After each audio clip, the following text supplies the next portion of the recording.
Esta noche, Neptune.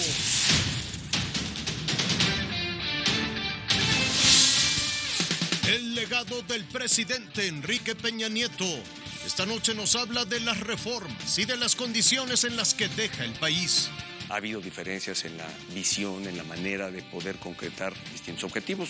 Tan los hay que las hubo cuando fuimos adversarios hace 6 años en la competencia por la presidencia de la República. Puedo yo tener una visión distinta y respetar mucho la de él, porque creo que al final de cuentas todas están orientadas a un mismo objetivo, que este país tenga una educación de calidad, que el Estado mantenga la rectoría en materia educativa. Cómo alcanzar y cómo asegurar este objetivo, pues puede haber visiones distintas. Lo importante es poder arribar ahí. Pero también hablamos de inseguridad, de corrupción, de los gobernadores investigados y de errores en la estrategia de comunicación como el escándalo de la Casa Blanca. Fue un tema, evidentemente, que cobró una gran resonancia. Fue un tema de gran desgaste, sobre todo para la credibilidad del presidente de la República, para la credibilidad de su gobierno. Y no obstante, los esfuerzos que se hicieron de esclarecer, de aclarar, de mostrar públicamente todo cómo se había hecho la operación, de tenerla abierta ante la opinión pública a través del Internet con toda la documentación, pareció entonces que ninguna explicación era suficiente. El secretario de Economía dice que es inminente un acuerdo con Estados Unidos sobre el Tratado de Libre Comercio. But we'll hope that we have a solution in the next couple of hours or a couple of days. La PGR admite que no tiene pruebas suficientes de delincuencia organizada contra Javier Duarte. Andrés Manuel López Obrador se reúne con científicos e investigadores. Que nunca tengan un presupuesto por abajo de la inflación. Ese sí es un compromiso para adelante. Donald Trump se desmintió a sí mismo y de manera cándida se incriminó en los pagos no declarados a 2 actrices durante su campaña. They came from me. I tweeted about the payments, but they didn't come out of campaign.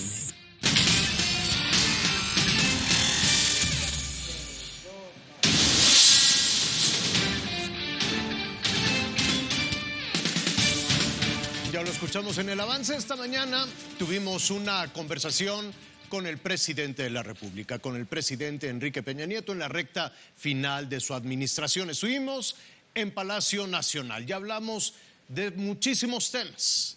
Hablamos de su legado, de la situación en la que deja el país, de las reformas también. Pero abordamos temas difíciles. La corrupción, la inseguridad, los gobernadores, también algunos errores en la comunicación, como él mismo califica el escándalo de la Casa Blanca. Vamos a escuchar esta conversación en Palacio Nacional. Protesto guardar y hacer guardar la Constitución y las leyes que de ella emanen. Y si así no lo hiciere, que la nación me lo demande.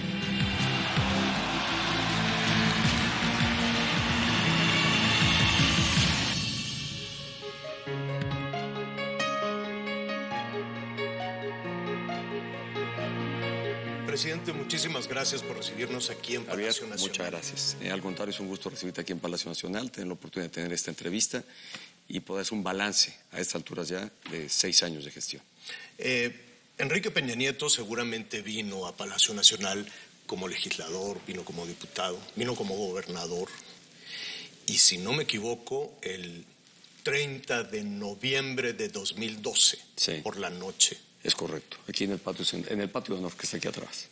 ¿Qué pasó ese? A ver, para ser honesto, vine solamente como gobernador, no vine como legislador. Conocí este espacio en 2 ocasiones, quizá 3, cuando había reuniones del Consejo Nacional de Seguridad Pública con mi antecesor. Y normalmente había regularmente un encuentro que él hacía aquí con todos los gobernadores. Pero tampoco conocí todo Palacio. O sea, no conocía ni los salones, no los conocí, sino es hasta que llego como presidente de la República que tengo la oportunidad de conocer realmente Ahora sí están los lugares, no los más recónditos porque tampoco los conozco todavía, tampoco he estado... Se requeriría ser un especialista. No, conozco el área de la oficina de la presidencia, que es justamente en el lugar donde nos ubicamos. ¿Se acuerda de aquella noche del 30 de noviembre? Sí, me acuerdo perfectamente bien, me acuerdo porque aquí tuve, no el primero, pero sí, porque durante la transición tuve encuentros con el presidente Calderón. Así es. Pero aquí el 30 de noviembre a las 12 de la noche justamente hicimos una ceremonia protocolaria de transmisión de mando. Designé en ese momento a los titulares de la Secretaría de la Defensa, Secretaría de Marina, Secretario de Gobernación, quienes asumirían ya desde ese momento pues, la seguridad interna del país. E hicimos una breve ceremonia en el patio de honor del Palacio Nacional y al día siguiente pues fue la ceremonia ya que es la formal, es ante el Congreso. ¿En qué estaba pensando Enrique Peña Nieto esa noche? En el gran reto que estaba asumiendo. A ver, ya lo sabía, pues, a ver, muy consciente y quizá más consciente en el paso del tiempo, Javier. Debo decir con honestidad porque que es la formal, es ante el Congreso. ¿En qué estaba pensando Enrique Peña Nieto esa noche? En el gran reto que estaba asumiendo. A ver, ya lo sabía, pues, a ver, muy consciente y quizá más consciente en el paso del tiempo, Javier. Debo decir con honestidad porque nadie está preparado ni está formado ni sabe a plenitud el tamaño de responsabilidad que conlleva el ejercicio de la presidencia de la República. Podemos tener idea, evidentemente, haber tenido otras responsabilidades, haber sido gobernador del estado más poblado del país, te da por supuesto una dimensión, pero ya sentarte en la silla presidencial en el ejercicio de esta responsabilidad, pues te hace sentir y tomar mayor conciencia de la dimensión, de la trascendencia, del alcance que tiene cada decisión que toma el presidente de la República. Y las cosas comenzaron a suceder muy rápido. Estoy tratando de hacer memoria del 2012 a la fecha, pero de inmediato surgió un pacto. A ver, de inmediato, el día siguiente, yo asumo la presidencia de la República el día 1 de diciembre, el día 2 de diciembre, habíamos trabajado ya durante el periodo de transición, diálogo y acercamiento con otras fuerzas políticas para poder concretar un pacto por México, que fue auténticamente firmar un acuerdo entre las tres principales fuerzas políticas en ese momento que permitiera llevar a cabo varias reformas legislativas de carácter estructural que México había pospuesto ya por décadas. Los mexicanos, los analistas, los expertos, los conocedores de la realidad de nuestro país sabían muy bien que México tenía tiempo queriendo tener estas reformas y se habían pospuesto. Por regateo y por diferencias entre las distintas expresiones políticas.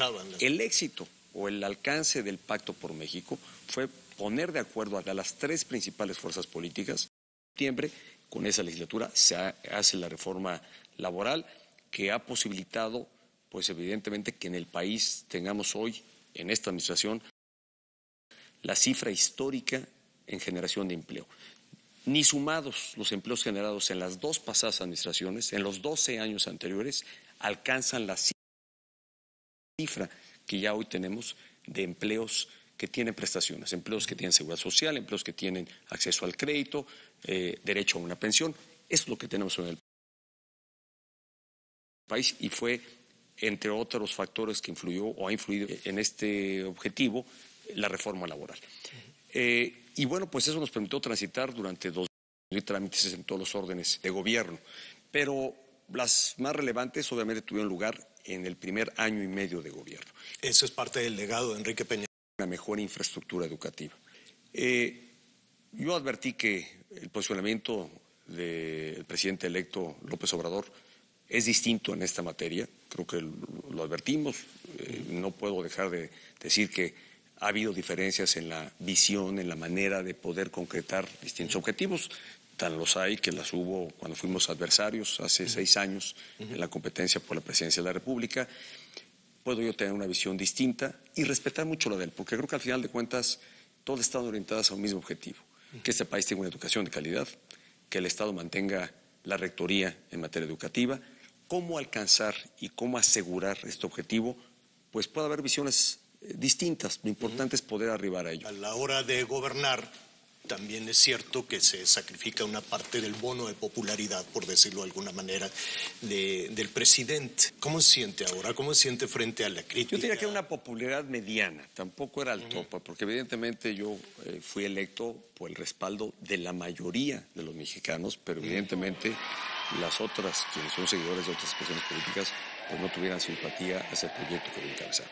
No trató de ganarse esas simpatías. Pues mira, lo que sí decidí, y fue lo que mi planteamiento de origen, es no llegamos a mantener la inercia, no llegamos a administrar, no llegamos a flotar de muertitos, llegamos a transformar. El país necesitaba una transformación en distintos ámbitos. Por supuesto que quedan todavía muchos desafíos.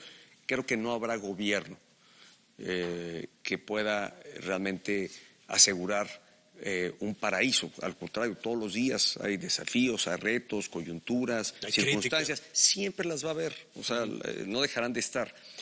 Pero habiendo decidido que íbamos a transformar, también sabía que iba a enfrentar resistencias y que iba a enfrentar a detractores o opositores a los cambios estructurales que estábamos impulsando.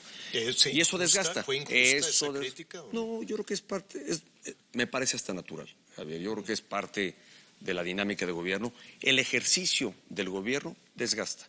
Y más cuando las decisiones que tomas con sentido de responsabilidad, cuidando al país y velando por la seguridad y la estabilidad económica del país, no necesariamente son decisiones populares. Pero o decides actuar con el sentido de no quiero desgastarme y quiero mantenerme con altos índices de popularidad, o decides gobernar y hacer lo que tienes que hacer. Otra reacción de la opinión pública surgió con el caso de la Casa Blanca, sí, por decirlo de alguna manera. ¿Qué opina usted de esa reacción? Más que opinar, yo creo que fue un señalamiento hecho en un momento ante un presumible conflicto de interés por la adquisición que se había hecho ya, o estaba en proceso de adquirirse gradualmente, una propiedad por parte de mi esposa, y yo siendo esposo, obviamente, acompañándole en ello, a un empresario que participaba entonces en un consorcio para un proyecto que se iba a realizar. Se iba porque no se terminó realizando, ante los ajustes que tuvimos que hacer en el gasto del gobierno por la caída en los precios del petróleo que nos generó menos ingresos, pues tuvimos que suspender varios proyectos. Todo el gobierno se tuvo que ajustar en el gasto, apretarse el cinturón. 2015, 2016 y 2017 hicimos recortes al gasto, precisamente para cuidar nuestra condición de ser un país confiable y de que el mundo viera que estamos manejando adecuadamente las finanzas públicas del país. Fue un tema, evidentemente, que cobró una gran resonancia. Fue un tema de gran desgaste, sobre todo para la credibilidad del presidente de la República, para la credibilidad de su gobierno. Y no obstante, los esfuerzos que se hicieron de esclarecer, de aclarar, de mostrar públicamente todo cómo se había hecho la operación, de tenerla abierta ante la opinión pública a través de la Internet con toda la documentación, pareció entonces que ninguna explicación era suficiente y significó un desgaste. Yo ofrecí una disculpa pública por un hecho que lamenté y que había significado tal nivel de desgaste para el gobierno. Pero al final de cuentas, con la convicción de que no había habido ninguna ilegalidad, que yo había actuado y mi esposa en el marco de la ley.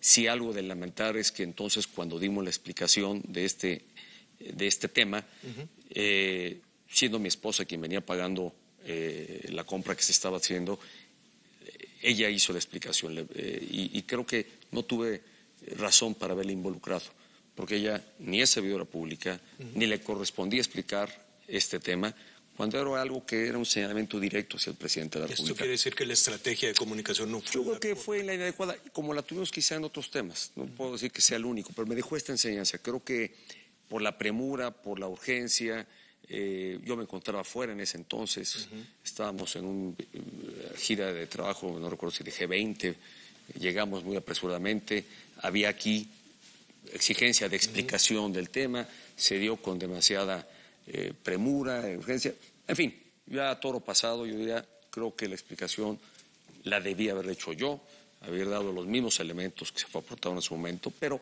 ahí están, al final de cuentas quedó ahí evidencia, hubo quienes llevaron esto incluso a denuncias ante la Procuraduría General de la República, a la Función Pública, y todas estas áreas hicieron la investigación correspondiente y concluyeron que no había ni conflicto de interés porque el presidente de la República no participa en ninguna decisión sobre la licitación de una obra que se vaya a realizar. Y no participa, porque no me corresponde a mí. El presidente toma decisiones de orden general.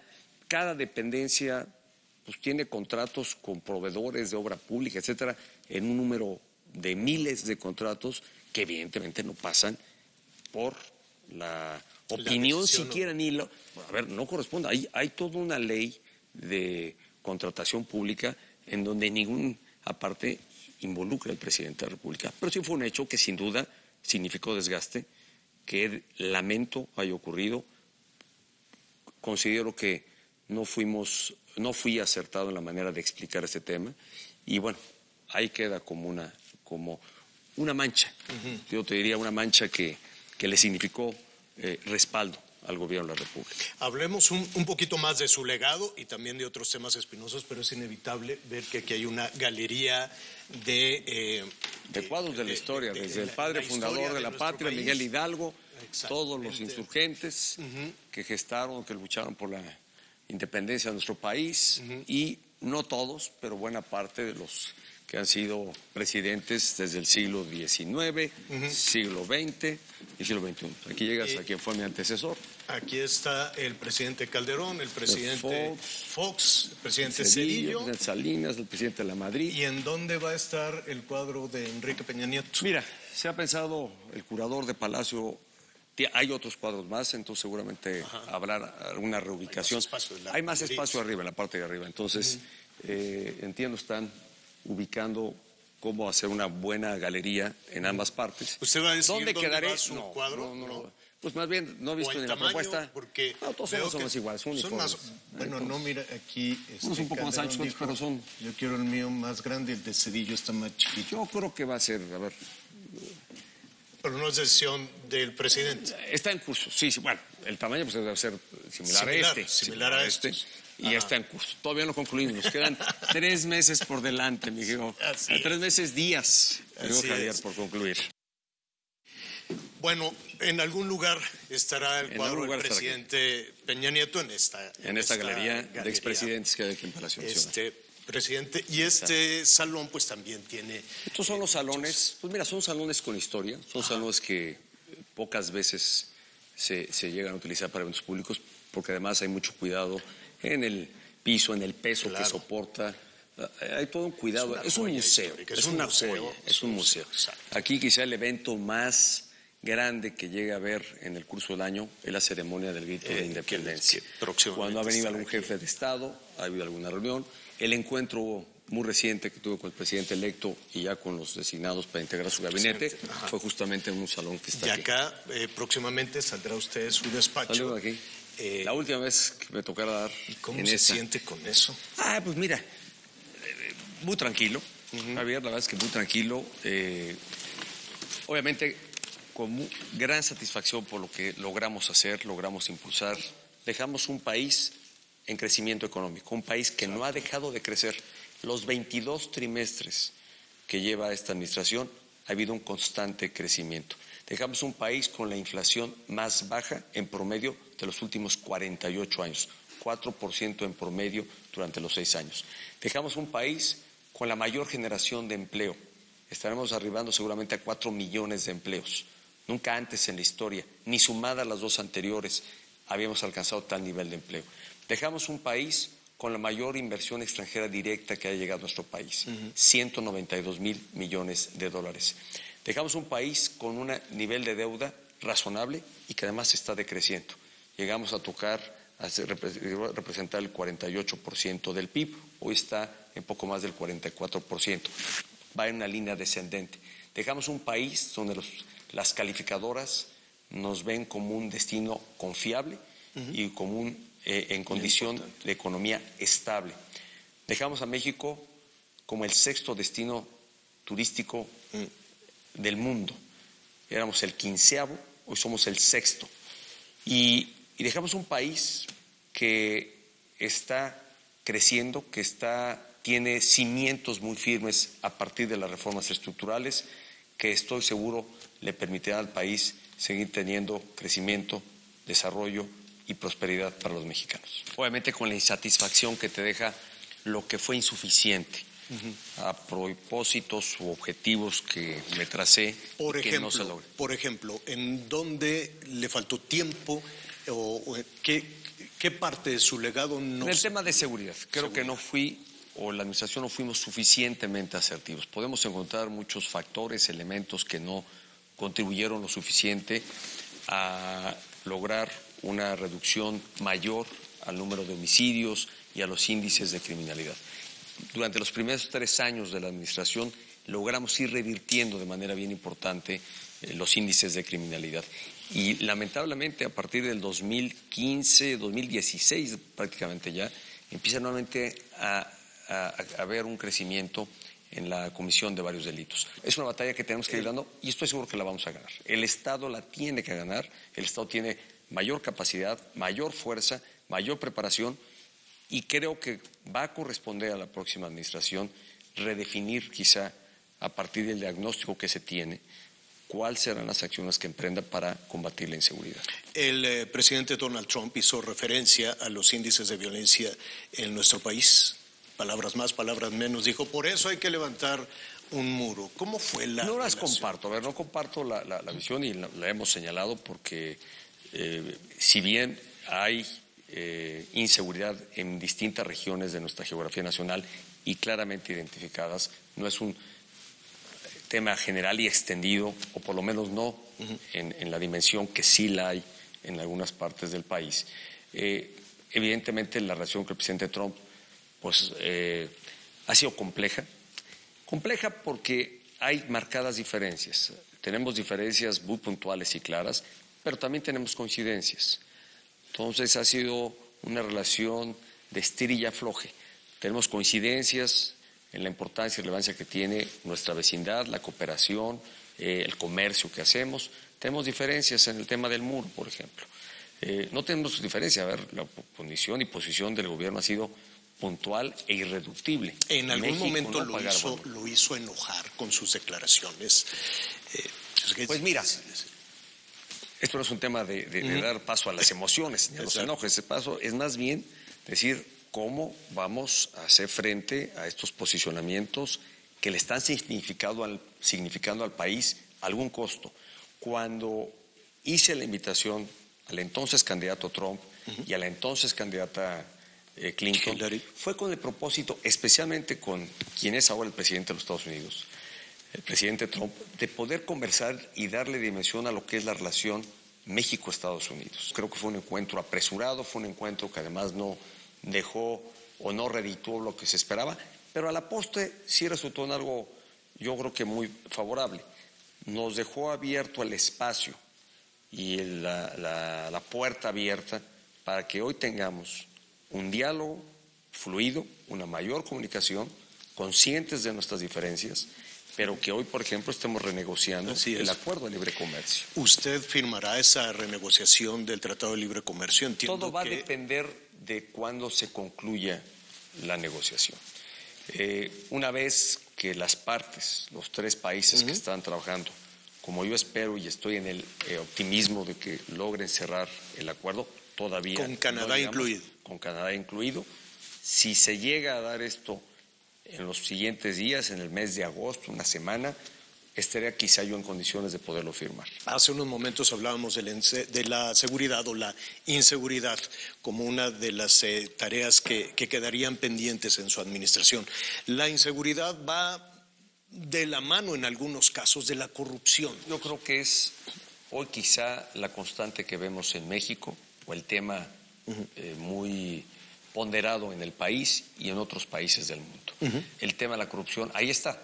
Nosotros lo asumí yo como un reto, el realmente lograr revertir y cerrar espacios de opacidad, espacios opacos, espacios de discrecionalidad donde podría caber la corrupción.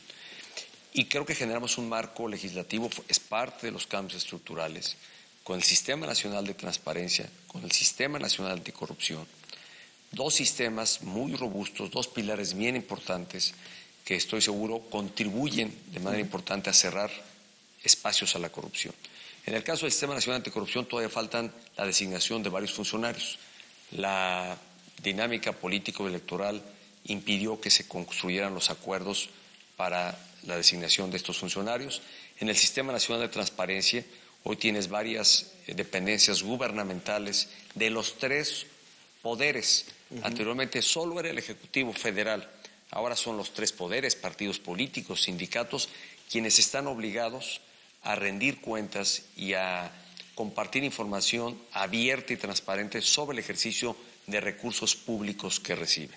Pero sin embargo, y muy lamentablemente, no obstante estos esfuerzos para construir un marco robusto para combatir la corrupción, pareciera que la percepción no ha cambiado. La percepción se ha mantenido, incluso se ha incrementado.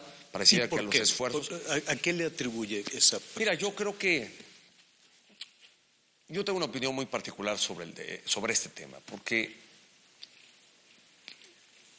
si bien cabe que haya corrupción, la visibilidad, la notoriedad de muchos hechos de la vida privada de mucha gente que corre hoy en las redes sociales, porque así les gusta hacer a la juventud, hoy comparte todo lo que hace. Mi percepción es que hay un grado de confusión entre lo que es corrupción y entre lo que es privilegio.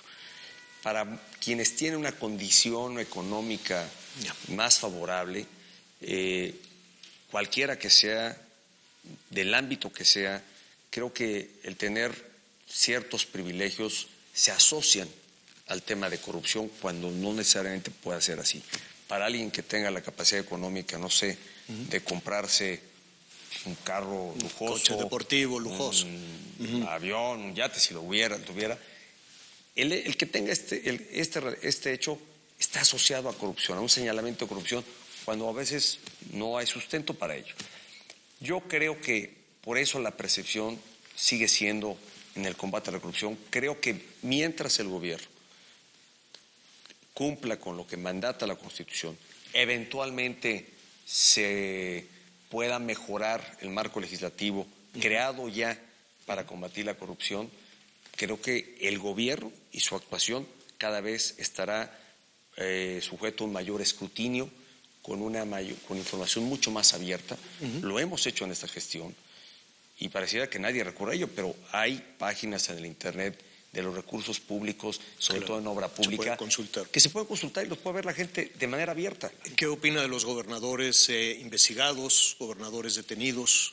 Pues mira, muy lamentable, porque creo que hubo señalamientos y evidencias o presumibles evidencias sobre la actuación de varios de ellos que dejó mucho que desear. Pero también están en su derecho a defender, porque no necesariamente todos los señalamientos e imputaciones que se le hacen a un exfuncionario siempre están debidamente sustentadas. Yo creo que corresponderá a la justicia hacer determinación de las varias acusaciones que hay contra varios exgobernadores, determinar si tiene o no soporte y detener alguno cuál es, en todo caso, la pena que amerita la ilegalidad en la que hayan incurrido. Compete a la justicia, pero yo le quisiera preguntar, ¿le consultaron al presidente Enrique Peña Nieto en torno a la reconfiguración de los delitos de Javier Duarte? A ver, Javier, yo creo que es bien importante tener presente que el presidente en materia de justicia, si bien la Procuraduría está inscrita dentro de la actuación del Ejecutivo, evidentemente corresponde a la Procuraduría determinar, de acuerdo a sus investigaciones, en cualquier delito, cuáles son los elementos que tiene para acusar a alguna persona. Evidentemente el presidente no es consultado para esos temas. El presidente no le corresponde el ejercicio de esta responsabilidad, la tiene la Procuraduría. Y estoy cierto que la Procuraduría acusa con los elementos que tiene para soportar una acusación.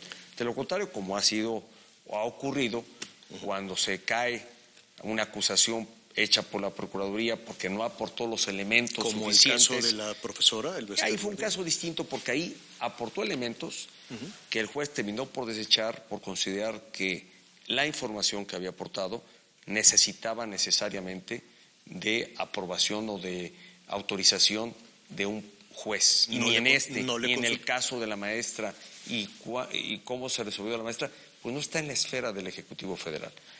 Creo que hemos venido transitando como país también a una nueva cultura política. Pasamos de aquella en la que el presidente parecía, y digo que parecía porque hoy que me ha tocado ejercer esta responsabilidad, por lo menos creo yo que sí parecía, tenía facultades y poderes casi absolutos, cuando ni era así, y hoy lo es menos. Señor presidente, déjeme concluir de la manera en que iniciamos aquí en Palacio Nacional, aquella noche del 30 de noviembre de 2012. Usted seguramente habló también con su familia esa noche. Han pasado 6 años. ¿Cómo la pasó su familia? Es más, ¿qué pasaría si uno de sus hijos o de sus hijas le dice, papá, yo quiero ser presidente o quiero ser presidenta de este país? Pues mira, seré siempre respetuoso de lo que mis hijos quieran ser en su vida. Pero para la familia, para quienes integramos esta familia, una familia de la que le estoy bien agradecida, a mi esposa, a mis hijos, a nuestros hijos, porque me han acompañado. Ellos no tienen ninguna responsabilidad, sin embargo, la visibilidad que tienen por ser la familia presidencial, pues a veces les impone, les inhibe quizá en mucho de lo que hacen pues gente de su edad o gente común y corriente. Creo que ellos se han comportado a la altura de llevar una vida lo más normal, pero también con mucho cuidado, conscientes de que tienen esta altísima visibilidad. Consecuencia de ello, pues ha sido difícil también el adaptarse a este estilo de vida, a esta además constante, pareciera que el presidente... Ya se adaptaron, ¿y ahora? ¿Están adaptados? Bueno, pues yo creo que regresaremos, habremos de regresar a una condición normal. Dejaremos de ser la familia presidencial para ser una familia normal. ¿Vivirán en México? Tenemos previsto vivir en México, yo tengo previsto vivir en mi tierra, en el Estado de México, y sobre qué haré, pues todavía no lo tengo definido. Solo sí sé que algo no voy a hacer, es dedicarme a la vida política. Para mí, haber llegado a esta altísima responsabilidad de ser el presidente de México, para mí fue el más alto honor, la más alta distinción, y con ello prácticamente concluye mi carrera política. Y habrá de reinventarme. No me pregunto todavía qué voy a hacer, no lo tengo definido. Me daré un pequeño espacio de tiempo, tampoco muy largo, pero pequeño espacio de tiempo una vez que concluya, a partir del 1 de diciembre, para pensar y repensar y redefinir a qué estaré dedicando, espero, los años que me queden. Señor presidente, gracias. Muchas gracias, Javier. Al contrario. En la conversación que tuvimos con el presidente Enrique Peña Nieto. Estamos en Hechos. Yo soy Javier Alatorre. Hacemos una pausa. Volvemos.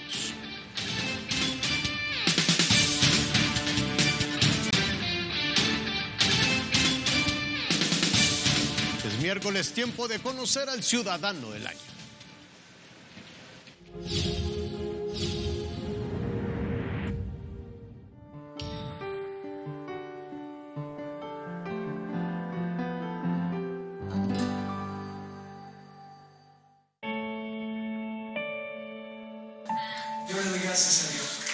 Él es Rafael Pinto y en los últimos 3 años se ha dedicado a defender los derechos del adulto mayor y atender sus necesidades. El ayudar y el dar es una parte de don que Dios me ha dado y me lo sigue dando y que voy a seguir haciéndole. Lo único que veo es el adulto mayor, darle el amor al adulto mayor, proteger al adulto mayor. La felicidad comienza AC.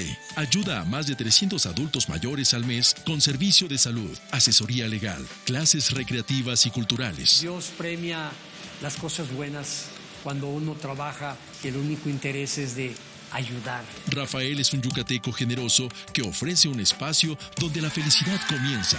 Él es Rafael Pinto, Ciudadano del Año 2017 en Yucatán. Vamos a seguir defendiendo a favor del adulto mayor. Rafael Pinto. Andrés Manuel López Obrador se reunió con el secretario de la Defensa, el general Salvador Cienfuegos, para hablar de seguridad y del futuro de la Secretaría de la Defensa. Antes, en el Palacio de Minería, López Obrador recibió de la UNAM una propuesta para destinar el 1% del Producto Interno Bruto para la ciencia y la tecnología. e impulsar un esquema de financiamiento público y privado. El presidente electo se comprometió a mantener el presupuesto que actualmente se destina. Vamos a enfrentar una situación difícil que en el peor de los casos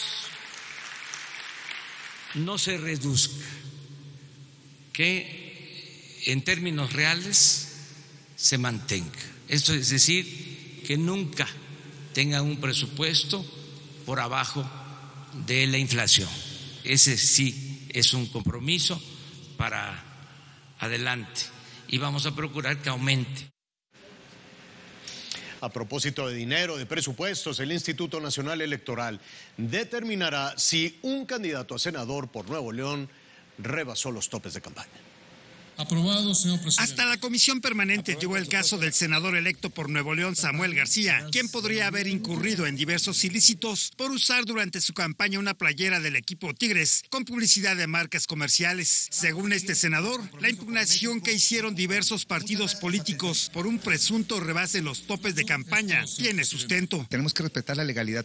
Las elecciones se ganan con votos y respetando las leyes. Y si la ley establece topes de campaña y si esto se determina que la utilización de este tipo de marcas tiene algún tipo de ventaja sobre el resto de los candidatos, hay inequidad. En días pasados, el Tribunal Electoral ordenó al INE que revise los gastos de campaña de Samuel García y tome en cuenta el supuesto uso ilegal de marcas comerciales contenidas en la playera. El INE tendrá que determinar si esto procede, si la utilización de las marcas, primero, si hay un convenio para utilizarlas y si no, cuál sería el beneficio de utilizar esas marcas, cuantificándolo en pesos y centavos y determinar si se rebasaron los topes de campañas. Finalmente, Casillas advirtió que se sentaría un mal precedente si se pasan por alto este tipo de anomalías electorales. Gerardo Segura, Azteca Noticias. Ayer en este espacio le informamos que la Procuraduría General de la República reconfiguró los delitos contra Javier Duarte. Hoy aceptó que no tiene pruebas suficientes en una de las acusaciones. La PGR reconoció a través de un comunicado que los 82 datos de prueba que tiene contra el exgobernador de Veracruz, Javier Duarte, no son suficientes para sostener una acusación sólida por delincuencia organizada y que culmine en una sentencia condenatoria. Por ello, los fiscales decidieron reclasificar ese delito y presentar cargos por asociación delictuosa y el que originalmente tenían por operaciones con recursos de procedencia ilícita, comúnmente conocido como lavado de dinero. Sin embargo, el cambio repentino no abrirá posibilidad alguna para que el exmandatario enfrente su proceso en libertad. Si bien el delito de asociación delictuosa no prevé el encarcelamiento temporal en el nuevo sistema penal acusatorio, Javier Duarte permanecerá en el reclusorio norte porque el juzgado federal que lleva su caso decretó en julio de 2017 la prisión preventiva justificada por el delito de lavado de dinero frente a un riesgo inminente de fuga. Prueba de ello es que el exgobernador fue prófugo de la justicia y tuvo que ser extraditado de Guatemala a México. El escrito de acusación formal por asociación delictuosa y lavado de dinero fue presentado por la PGR a las 11 de la noche del martes, una hora antes de que venciera el plazo extendido de la investigación complementaria. Salvador Maceda, Azteca Noticias. Hacemos rápidamente una segunda pausa, volvemos inmediato.